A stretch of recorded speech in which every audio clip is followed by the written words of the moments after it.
Force मैं अभी भी सेम लगा रहा हूं, सेम फोर्स लग रहा है, लेकिन ये इंक्लाइन हो गया, है ना।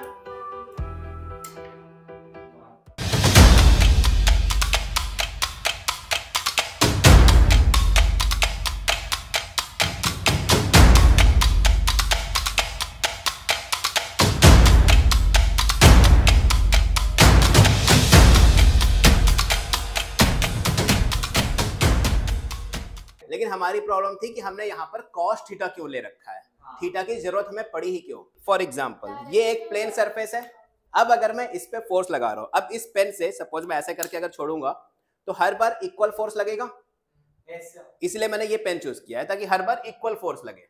ठीक है, अब मार्क कर लेते हैं पहले कि कहां पर हमारी पेंसिल थी। सपोज यहां पर, यहां ले लेते हैं ना, इस पे पार हो गया। लेकिन क्यों पार हो गया, क्योंकि यहां पर एंगल कितने डिग्री का था, ये 90, बेवकूफो 0 डिग्री का था।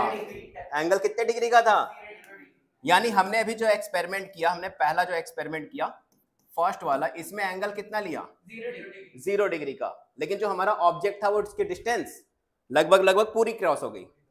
ठीक है, क्योंकि ये सरफेस है, सरफेस पे फोर्स की डायरेक्शन भी सरफेस लेवल से फोर्स की डायरेक्शन के बीच का एंगल हम कंसीडर करते हैं।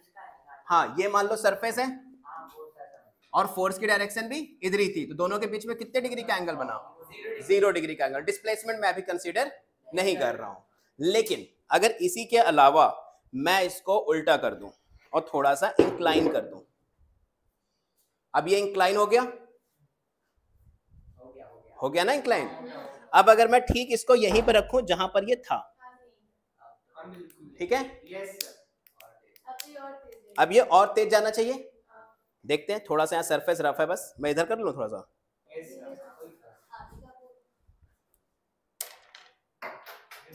गया, यानी डिस्प्लेसमेंट ज्यादा ट्रेवल हुई इंक्लाइन होने की वजह से, इंक्लाइन होने की वजह से डिस्प्लेसमेंट ज्यादा हुई, लेकिन फोर्स तो हमने सेम अप्लाई किया था, राइट। अब इसी को अगर मैं अपोजिट डायरेक्शन में कर लूं, फोर्स मैं अभी भी सेम लगा रहा हूं, सेम फोर्स लग रहा है, लेकिन ये इंक्लाइन हो गया, है ना। यानी अगर मैं तुम्हें एक 10 kg का वेट दे दूं, कहीं भी तुम अपने बॉडी पे कहीं भी कैरी कर लो या सर पे रख लो, और मैं कहूं कि सीढ़ियों से ऊपर जाओ, तो तुम्हें वर्क ज्यादा करना पड़ेगा। लेकिन अगर इंक्लाइन वाले पे आऊं तो भी वर्क ज्यादा करना पड़ेगा, सबसे कम वर्क तुम्हें करना पड़ेगा सरफेस पे।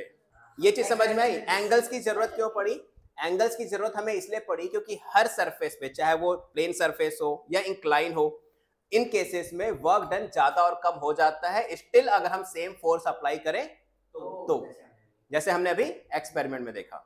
कॉस थीटा का क्यों करते हैं वो बताऊंगा, लेकिन ये लगाते क्यों है थीटा, हमें समझ में आया, ताकि हम एग्जैक्ट वर्क डन पता कर पाए कि हमें कितने वर्क की जरूरत है। अब मान लो मैंने 3 लोगों को खड़ा किया, एक को सीढ़ियों से भेज दिया, एक को प्लेन सरफेस पे भेज दिया, और एक को कह दिया कि तुम रोलर कोस्टर पे बैठ के चले जाओ, तो तीनों को तो अलग अलग ग्लूकॉन डी का लेवल देना पड़ेगा, नहीं देना पड़ेगा, क्योंकि तीनों को अलग अलग एनर्जी चाहिए ताकि वो अलग अलग वर्क कर पाए। स्टिल जाना दोनों को सेम, तीनों को सेम ही पोजीशन पे है।